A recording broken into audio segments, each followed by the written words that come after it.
고린도전서 10장 14절. 그런즉 내 사랑하는 자들아 우상 숭배하는 일을 피하라. 나는 지혜 있는 자들에게 말함과 같이 하노니 너희는 내 이르는 말을 스스로 판단하라. 우리가 축복하는 바 축복의 자는 그리스도의 피에 참여함이 아니며 우리가 떼는 떡은 그리스도의 몸에 참여함이 아니냐. 떡이 하나요 많은 우리가 한 몸이니 이는 우리가 다 한 떡에 참여함이라. 육신을 따르는 이스라엘을 보라. 제물을 먹는 자들이 제단에 참여하는 자들이 아니냐. 그런즉 내가 무엇을 말하느냐. 우상의 제물은 무엇이며 우상은 무엇이라 하느냐. 대저 이방인의 제사하는 것은 귀신에게 하는 것이요 하나님께 제사하는 것이 아니니 나는 너희가 귀신과 교제하는 자 되기를 원치 아니하노라. 너희가 주의 잔과 귀신의 잔을 겸하여 마시지 못하고 주의 상과 귀신의 상에 겸하여 참여치 못하리라. 그러면 우리가 주를 노여워하시게 하겠느냐. 우리가 주보다 강한 자냐. 14절에서 22절까지 먼저 오늘은 전체적인 내용을 개괄적으로 생각하고 다음 주부터 또 각 구절을 생각해 보도록 하겠습니다. 우리가 지금 다루고 있는 문제가 8장 1절로부터 시작한 우상 제물을 먹는 문제에 관한 것이었음을 늘 상기하고 여기에 있는 내용들을 검토해 봐야 됩니다. 8장에서 처음 이 우상 제물 먹는 문제에 대하여 사도 바울이 고린도 교회 교인들을 경고한 것은 지식으로 판단하지 말고 사랑으로 판단하라는 것이었습니다.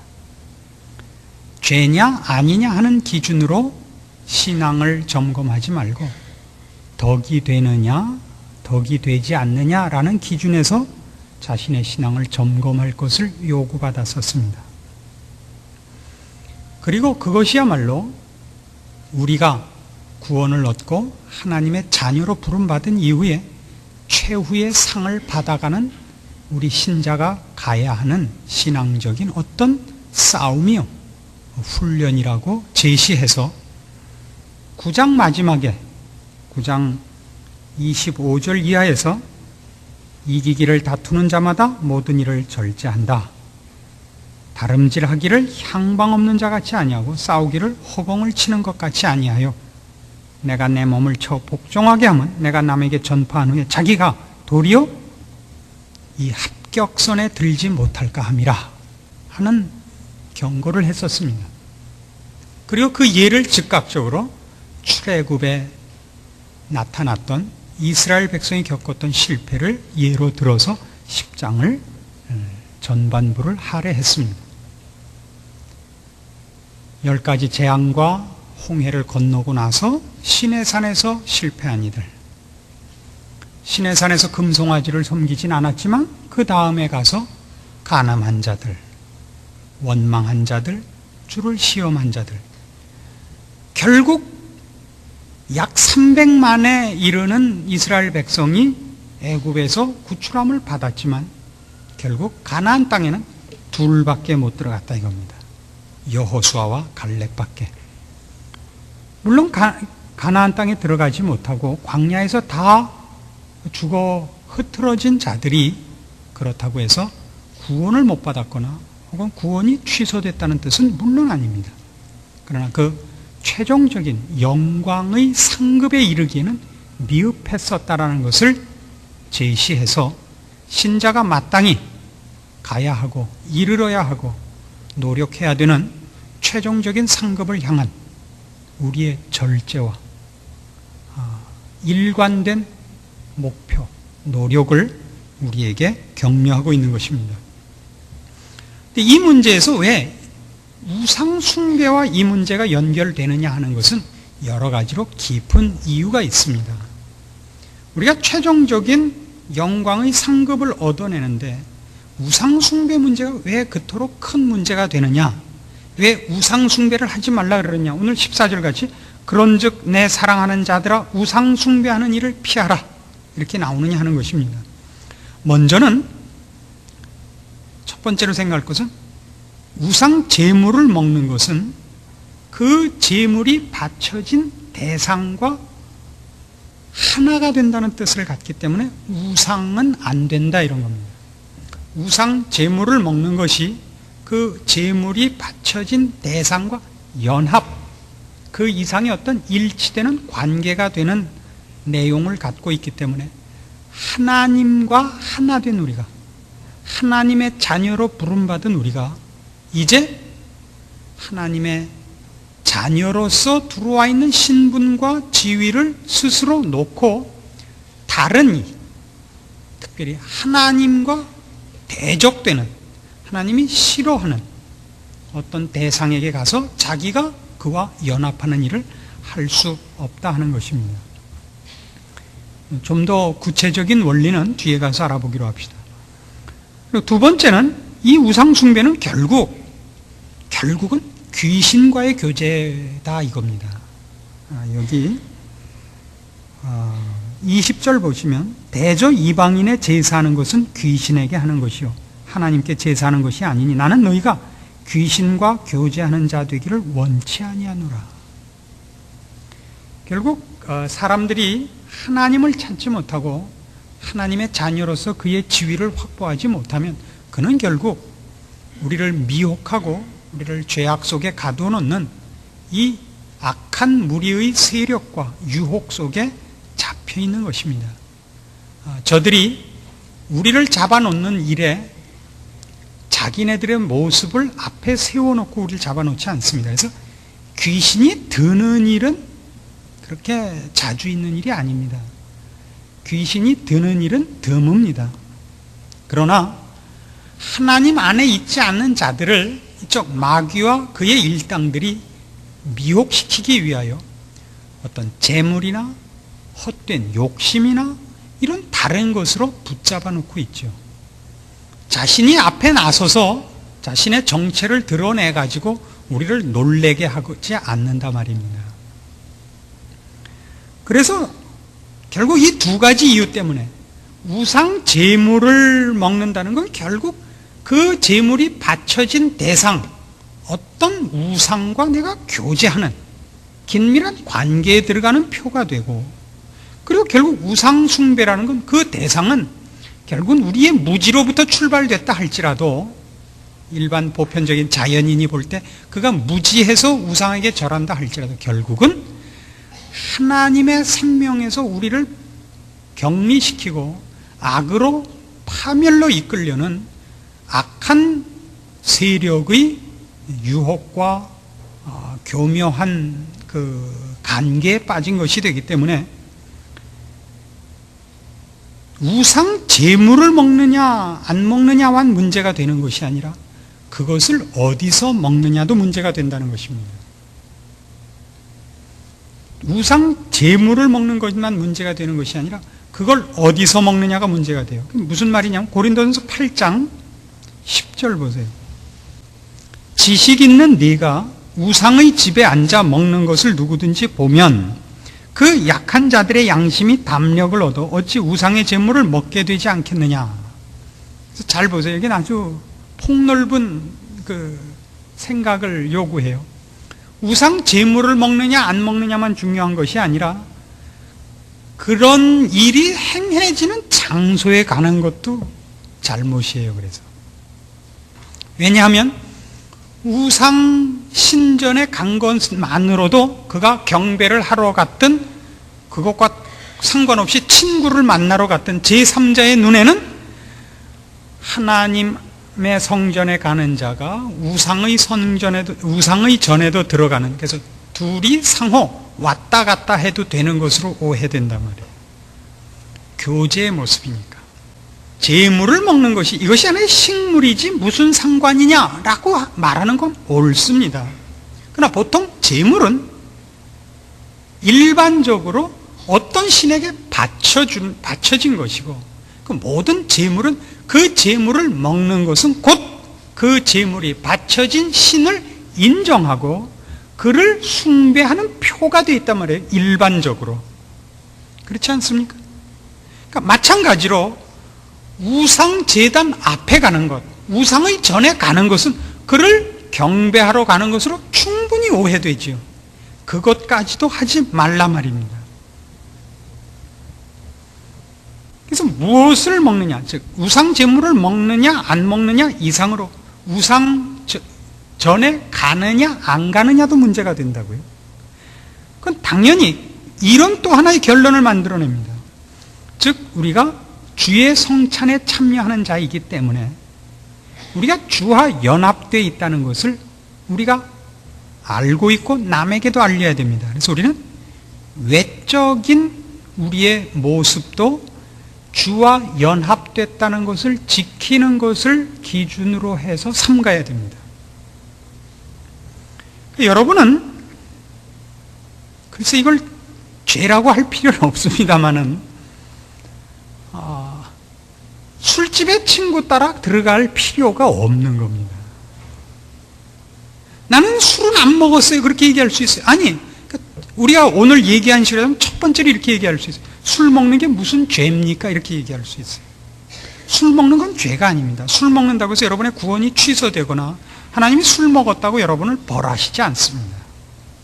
그러나 우상 제물과 마찬가지로 술이란 세상에서는 제정신 가졌을 때는 먹지 않는 겁니다. 제정신 갖고 먹는 술은 그때는 약이라 그럽니다. 그러나 제정신 아닌 사람이 술을 먹을 땐 꼭 약주라 그럽니다. 이 왼수들이. 여러분이 건강상의 이유로 웅담을 먹기 위해서 웅담을 술에 타 먹는다든가 무슨 잠이 오지 않아서 주무실 때 한 잔을 한다든가 약으로 드는 데서는 전혀 양심의 가책을 느낄 필요가 없습니다. 그건 약입니다. 좋은 요리를 만들 때 술을 타는 걸 제가 압니다.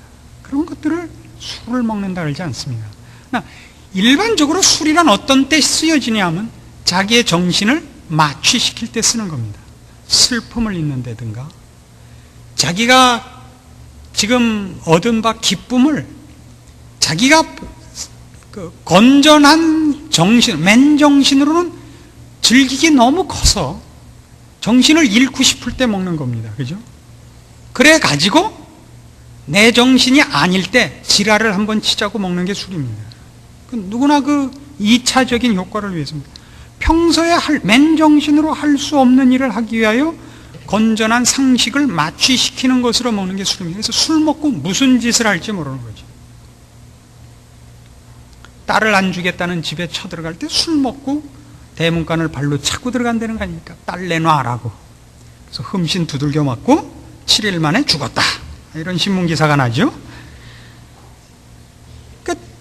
술이 죄냐? 아닙니다. 술이란 99% 약으로 쓰이는 것이 아니라 전부 다 그런 어떤 비정상적인 일을 하기 위하여 쓰는 것이기 때문에 술을 먹는다는 건 결단코 덕이 되지 않습니다. 그 다음에 2차적으로는 술 먹는데 갈 필요가 없는 거죠. 친구 때문에, 남편 때문에, 아내 때문에 갈 일이야 물론 없겠습니다만 그건 갈 필요가 없습니다. 부득이한 일은 언제든지 있습니다.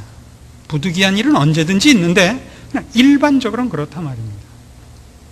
그래서 여러분이 우상 숭배를 하지 말라 하는 이 말 속에 얼마나 깊고 그리고 포괄적인 어떤 경고가 들어있는가 하는 것을 여러분 신앙생활 속에서 이제 적용시키셔야 됩니다. 이거를 우리가 어떤 시각에서 지금 봐야 되느냐 하면 14절 우리가 보는 그런즉 내 사랑하는 자들아 우상 숭배하는 일을 피하라 이렇게 얘기하는데 이 앞에 있었던 얘기 13절 사람이 감당할 시험밖에 너에게 당한 것이 없나니와 늘 연결을 해서 봐야 돼. 이 모든 것 우상 숭배, 우상 제물 먹는 것, 우상 숭배하는 것과 신자가 가야 하는 길에서 우상 숭배하는 일을 피하라. 왜 우상 숭배하는 일이? 신자가 가는 길에서 왜?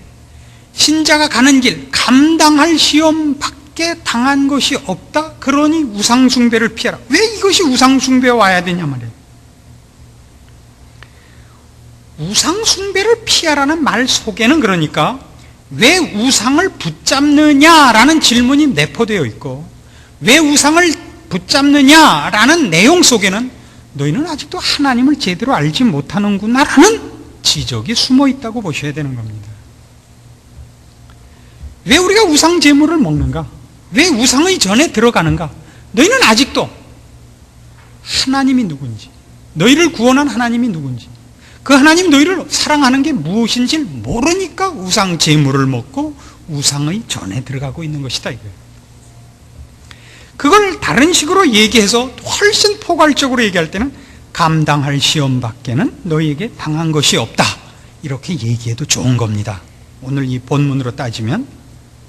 왜요? 감당할 시험이란 뭐냐 하면, 지금 고린도전서 10장을 놓고 보자면, 우리가 신자로 부름을 받고 난 이후에 하나님께서 우리를 예수 그리스도로 말미암아 하나님의 사람으로, 새 사람으로 출생시켜 놓은 이후에 우리를 결국 그리스도의 장성한 분량이 충만한 데까지 이르게 하실 것입니다. 하나님 앞에 흠도 없고 점도 없고 티나 주름 잡힌 것이 없게 거룩하게 세우시려고 우리를 구원하셨습니다. 그러나 우리는 모두 다 처음부터 완전하게 태어나는 것이 아니라 새 생명을 갖지만 어린아이로 태어납니다. 그래서 이 과정을 거쳐서야 여기에 가는 겁니다. 그렇죠? 그러니까 신자가 감당해야 되는 시험은 뭐냐 하면, 그가 그것을 감당할 수 있다라는 말만 되는 것이 아니라 감당해야만 되는 일이 있는 겁니다. 어떤 일이요? 하나님의 사람으로 출생하여 하나님의 사람으로 그리스도의 장성한 분량이 충만한 자리까지 이르기 위한 그 과정이 필수적으로 신자에겐 있기 마련입니다. 이것이 감당할 시험입니다. 그리고 이 일은 지난주에도 말씀드린 바와 같이 국민학생 보고 대학 입학 시험 보라 그러지 않고 중학생 보고 입사 시험 보라 그러지 않는, 국민학교 훈련시키고 나야 중학교 입학 시험 보라 그러고 중학교 3년 훈련시키고 나야 고등학교 입학 시험 보라 그러는 감당할 시험이란 말입니다. 그러나 우리는 어떻게 가느냐 하면, 우상숭배라는 건 이 길에서 국민학교에서 중학교 들어갈 때, 그건 중학교에서 고등학교 들어갈 때, 고등학교에서 대학교 들어갈 때, 어느 때든지 우리의 마음속에는 이 고달픔을 피하려는 마음이 생겨나는 법이다 말입니다. 그걸 포괄적으로 얘기해서 우상숭배라고 얘기하는 겁니다. 앞에 있었던 고린도전서 10장 서두에 나왔던 1절부터 이렇게 썼죠. 형제들아, 너희가 알지 못하기를 원하는 내가 원치 아니하노니 우리 조상들이 다 구름 아래 있고 바다 가운데로 지나며 모세에게 속하여 다 구름과 바다에서 세례를 받고 다 같은 신령한 식물을 먹으며 다 같은 신령한 음료를 마셨으니 이는 저희를 따르는 신령한 반석으로부터 마셨음에 그 반석은 곧 그리스도시라. 그러나 저희의 다수를 하나님이 기뻐하지 아니하신 거로 저희가 광야에서 멸망을 받았느니라. 이게 무슨 얘기였어요? 저들이 하나의 과정을 겪고 그 다음 과정으로 갈 때마다 앞에 과정을 통과했다고 해서 그 다음 과정을 그냥 자동적으로 통과하지 않았던 것을 우리가 주의 깊게 살펴보지 않았습니까? 홍해를 건너온 사람들이에요. 10가지 재앙을 보고 홍해를 건너오고서 금송아지를 만드는 거예요. 왜요? 모세가 더디 내려오니까, 불안하니까. 금송아지 사건에서 신앙을 지키고 이겼어요. 그래서 하나님의 진노에서 면했어요. 그래 놓고 간음하는 거예요. 마지막 4번째 나왔던 사건에 저희 중에 어떤 이들이 원망하다가 멸망시키는 자에게 멸망하였나니 너희는 저희와 같이 원망하지 말라. 이 원망 맨 마지막에 썼던 게 뭐예요? 홍해를 지나고 금송아지 만들어서 죽은 자에서 면하고 간음에서 죽은 자 속에서 면하고, 그러니까 그런 일들을 다 이기고 끝에 어디 온 거예요? 가나안 앞에 와서 못 들어갑니다 한 거 아닙니까? 뭐라 그랬죠? 모세한테 덤벼들어서 다 뭐라 그랬어요? 우리를 죽이려고 여기까지 끌고 나왔느냐? 우리 돌아가자 하네요. 언제나 돌아가자. 돌아가자. 그러니까 우상숭배는 근본적으로 뭐냐 하면, 우리가 하나님의 사람으로 신자로서 살아야 할 길, 하나님이 우리를 더 한 단계, 더 깊은 것으로, 더 높은 것으로 하나님의 사람으로 인도해 가고 요구해가는 과정에서 더 이상 하나님의 하나님 되심과 하나님이 우리에게 간섭하시는 일에 대하여 반발하고 실증이 나서 그 길에서 뛰쳐나오는 모든 것이 우상숭배가 되는 것입니다. 우리는 그때 어떤 핑계를 댈 수 있습니다. 너무 고달퍼서, 애 때문에, 건강 때문에. 이건 다 결국은 무슨 싸움이냐 하면 그 환경과 조건의 어려움이 문제가 아니라 결국은 우상숭배하는 마음 때문이라고. 우상숭배하는 마음 때문이라는 게 결국 하나님이 누구신지 아직도 모르는 싸움이다 말입니다. 그 국악을 연구하는 분들은 이 방학 기간을 통해서 전국 방방곡곡을 돌면서 무당들을 가서 만납니다. 우리나라 전통 무용과 노래들은 무당들에게 제일 잘 전수되어 와 있기 때문입니다. 무당 중에는 둘이 있어요. 하나는 세습 무당이 있습니다. 어머니가 무당이었다가 딸에게 넘겨줘서 세습된 겁니다. 그 다음에 강신 무당이 있어요. 어느 날 갑자기 신이 집혀서 할 수 없이 무당이 된 케이스입니다. 그러면 누가 영험하는가 했어요? 강신 무당이 영험하고 누가 더 잘하겠어요? 외형적인 다른 일들은 세습 무당이 잘합니다. 어려서부터 봤으니까요. 그럼 세습 무당에 가야 그 전통 무용과 노래들 뭐 이런 옛 것들을 많이 볼 수 있답니다. 근데 이 팀이 하루는 어떤 산골에 들어가서 어떤 마을에 갔는데 무당을 만나보니까 강신 무당이더래요. 이제 뭐 그 사람밖에 없고 그 마을에는 또 이제 날도 저물고 그래서 거기서 묵으면서 이제 이런저런 얘기를 하다 이름을 물어봤더니 이름을 영 대주질 않더래요. 그래서 이제 집요하게 이렇게 저렇게 해서 물어보니까 결국 이제 그 무당이 입을 열어서 이름을 댔는데 이름이 정에스더라는 겁니다. 그러니까 깜짝 놀랐죠. 이 연구팀 중에 그 책임자가 신자였기 때문에 금방 알아본 겁니다. 아니 그럼 당신은 기독교 신자가 아니었습니까? 천주교 신자였죠. 그러니까 맞다 그러더랍니다. 어떻게 이렇게 됐습니까? 그분이 이제 어느 날 갑자기 병이 들었는데 병원에 가도 무슨 병인지 알질 못하는 겁니다. 죽을 것 같이 아픈 겁니다. 용하다는 의사를 다 불러오고 뭐 별 특효약이라는 특효약을 다 써봤지만 효과가 없는 거예요. 근데 자꾸 마음에 물을 한 그릇 떠놓고 절을 하면 날 것 같은 생각이 자꾸 들더래요. 그래서 이게 왜 이런 생각이 들까? 이건 분명히 좋은 생각이 아닌데 자꾸 그러고 있는데 너무 아프고 자꾸 그 생각은 깊어지고 그래서 어머니께 부탁을 했답니다. 그냥 물 한 그릇만 떠놓고 절을 하면 날 것 같아. 그러니까 어머니도 펄쩍 뛰더랍니다. 너 그 무슨 해괴망측한 소리냐. 그럼 너무 아파하니까. 그래서 결국 떠놓고 절을 했는데 신이 강신한 거죠 그때. 그래서 이제는 신에 잡혀서 꼼짝없이 무당 노릇을 하고 있습니다. 그러니까 혼동하지 마십시오. 신자에게 귀신이 들지 않습니다. 그는 아마 신자가 아니었던 것 같습니다. 천주교는 다니고 있었어도. 그래서 본인도 할 수 없이 하고 있는 겁니다. 제가 여기서 강조하고 싶은 건 이겁니다. 죽으면 죽었지 저는 이 일은 못합니다. 주님. 이렇게 하셔야죠. 이게 바로 우상숭배를 피하랍니다.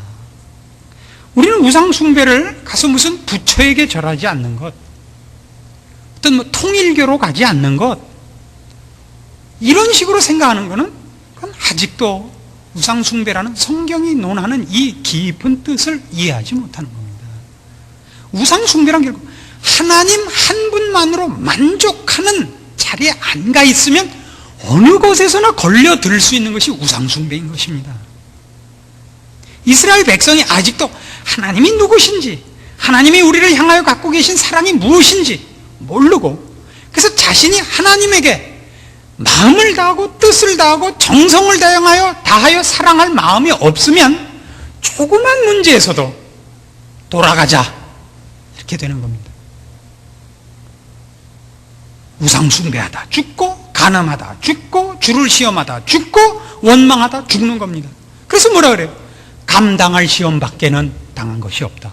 그런즉 우상숭배를 피하라. 이렇게 연결되어 나오는 거예요. 이 세 가지 사건이. 이해하시겠어요? 많은 신자들이 이런 신앙 문제를 호소해와요.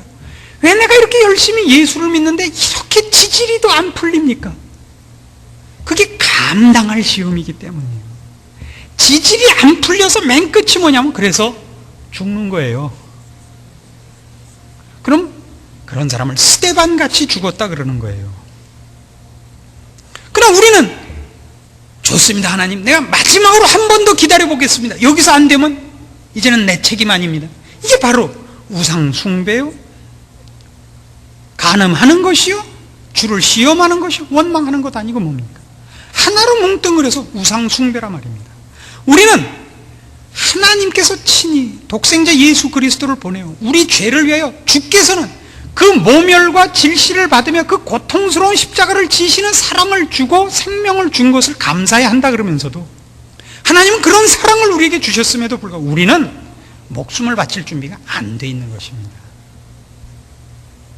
11조 바칠 사랑밖에는 안 갖고 있는 거죠. 그래서 정작 내가 희생을 해야 되고 정작 못 참을 만한 일이 생기면 우리는 다 두 손 들고 돌아서 버리는 겁니다. 우상숭배라고 정의하는 것입니다. 기독교는 결국 능력으로 연결되어 오지 않았습니다. 기독교는 희한하게도 순교로 연결해 옵니다. 죽음으로 연결해 옵니다. 주께서 나에게 주신 것 가지고 만족하고 감사하며 살고 그것으로 나에게 주어진 환경이 극복되지 않을 때는 기꺼이 죽어간 겁니다. 기꺼이 죽어간 거예요. 일부러 죽으려고 할 필요는 없어요. 그러나 죽음을 요구하신다면 하나님이 내게 주신 것 갖고 지금 있는 내가 당한 일을 극복할 길이 없어요. 기꺼이 기쁨으로 감사함으로 순교를 감당하는 것입니다. 언젠가 이런 얘기가 있었죠. 성경대로 살면 굶습니다 이거예요. 제가 그랬죠. 그럼 굶으면 되지 않는 거예요. 아니 목사님 굶으면 죽어요. 제 대답이 그래서 죽으면 되지 않냐 말이에요. 굶어도 안 죽는 법은 성경에 없습니다. 굶으면 죽는 거예요. 죽으면 우리는 좋아요. 살아있는 것이 왜 죽은 것보다 더 좋다고 생각하죠? 그렇게 생각하니까 주님이 10월달에 오신다 그러면 다 전전긍긍하는 거예요. 죽는 게 겁이 나서. 주님 다시 오신다 그러면 언제 오셔도 좋아요. 오시는 날이 우린 기쁜 날 아니에요? 안 그런 것 같은 얼굴을 하고 계십니다. 이거는 결단코 처절한 것도 아니고 장렬하거나 비장한 것이 아닙니다. 순교를 이렇게 비장하게 하지 마세요. 찰턴 헤스턴이 벤허에서 인상 쓰는 것 같이 그렇게 하면서 순교를 좀 당연한 거예요. 때가 돼서 밥 먹듯이 없으면 때가 됐는데 밥이 없으면 자연스럽게 굶는 거죠. 그래서 살살 말라서 자연스럽게 죽어가면 되는 거예요. 비장한 얼굴을 하지 마세요.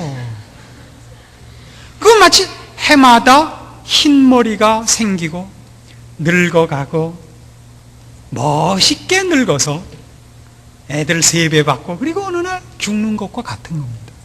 그게 더 비상한 방법으로 빨리 오는 겁니다. 하나도 놀랄 것이 없습니다. 이 하나님, 나를 사랑하신 하나님, 우리의 앞길에 무엇과도 바꿀 수 없고 비교할 수 없는 영광과 영생을 우리에게 주시려는 하나님의 인도하심에 내 모든 것을 맡기고 감사함으로 쫓아가는 마음에서 나를 잡아 끄는 것, 그게 우상입니다. 아니 그런 마음이 드는 것, 그게 우상입니다. 왜요? 하나님 한 분으로 아직 만족 못하고 있으니까요. 하나님 한 분으로 만족해요. 그래서 십계명을 잘 보세요. 하나님의 다른 신을 두지 마라. 우상을 만들지 마라.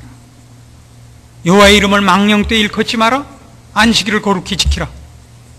이런 첫 번째 돌판에 있는 모든 내용이 뭔지 아세요? 하나로 집약을 하면 하나님은 한 분으로서 우리에게 너무나 충분한 분이다. 하나님 한 분으로 너무나 충분하다. 하나님 외에 다른 누구를 또 찾아야 할 만큼 하나님이 부족하지 않다는 얘기예요. 근데 두 번째 돌판을 보세요.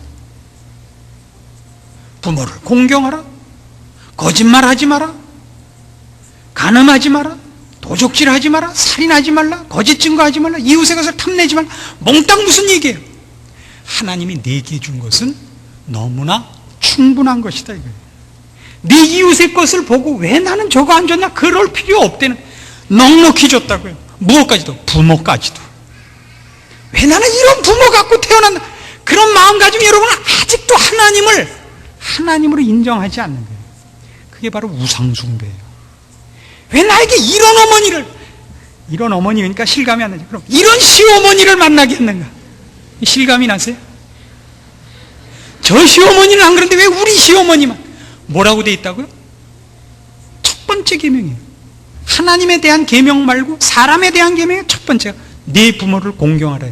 그 말은 네게 준 부모는 너에게 가장 맞는 부모였다, 가장 유익한 부모였다 이거예요.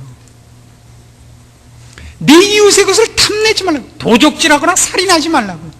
네게 준 거는 넉넉하고 충분하고 제일 좋은 것이다 이거예요. 남이 무슨 옷을 입었는가, 얼마나 그 집이 잘 사는가 이런 거 따질 필요 없어요. 나에게 준 건 최고예요. 내 이빨 최고고 내 눈 최고예요. 눈이 큰지 작은지 따질 거 없어요. 나에게 주신 것, 하나님이 나를 향하여 갖고 있는 사랑, 열심, 내 편을 드시는 것, 다른 누구와 비교할 수 없이 지극하고 유일하고 충분하다고요. 그것에서 고개가 돌아가거든 여러분은 우상숭배를 하는 것이라고요. 그래서 여러분은 주께서 우리를 위하여 기꺼이 죽으신 것 같이 기꺼이 우리가 목숨을 걸고 주를 사랑할 작정을 해야 되고, 그러지 않는 모든 것이 우상숭배라는 성경의 지적인 것을 인정하셔야 됩니다. 여러분의 신앙적인 삶에서 여러분이 고달퍼서 비명을 지르는 날은 있을 수 있습니다. 고달픈 비명입니다. 그러나 그것이 회의요 불만으로 가자면 여러분은 여러분의 손으로 여러분의 입을 잡으십시오. 하나님 아버지, 이건 비명이었습니다. 불만이 아닙니다. 제가 무지해서 어리석어서 나온 이건 잘못된 비명입니다. 아직도 하나님을 다 알지 못하고 하나님의 인자하심과 사랑과 능력을 모르는 이 종을 용서하소서. 이 기도를 할 수 있어야 됩니다. 제 눈이 돌아가지 말게 하소서. 하나님께서 나를 향하여 베푸신 사랑에 올바로 반응하게 하소서. 제 목숨과 정성을 받으소서. 여러분의 시선을 모으고 마음을 모으고 열심을 모아서 우리를 사랑하시는 하나님 앞에 우리의 온 정신을 묻고 마음을 묶는 연습을 여러분이 하셔야 됩니다. 이것이 우상 숭배를 피하라는 명령입니다. 그리고 그 명령이 있는 배후 충분하신 하나님, 우리의 만족과 감사와 경배를 받으시기에 합당하신 하나님이기에 그 요구를 하는 줄 기억하시고 여러분의 신앙생활을 더 많은 감사와 기쁨과 그 충성 속에서 연결해 가시기를 권합니다. 기도하십시다. 하나님 아버지, 은혜를 감사합니다. 우리를 향하신 하나님의 사랑, 우리를 보호하시는 하나님의 능력 언제나 넘치는 것을 고백합니다.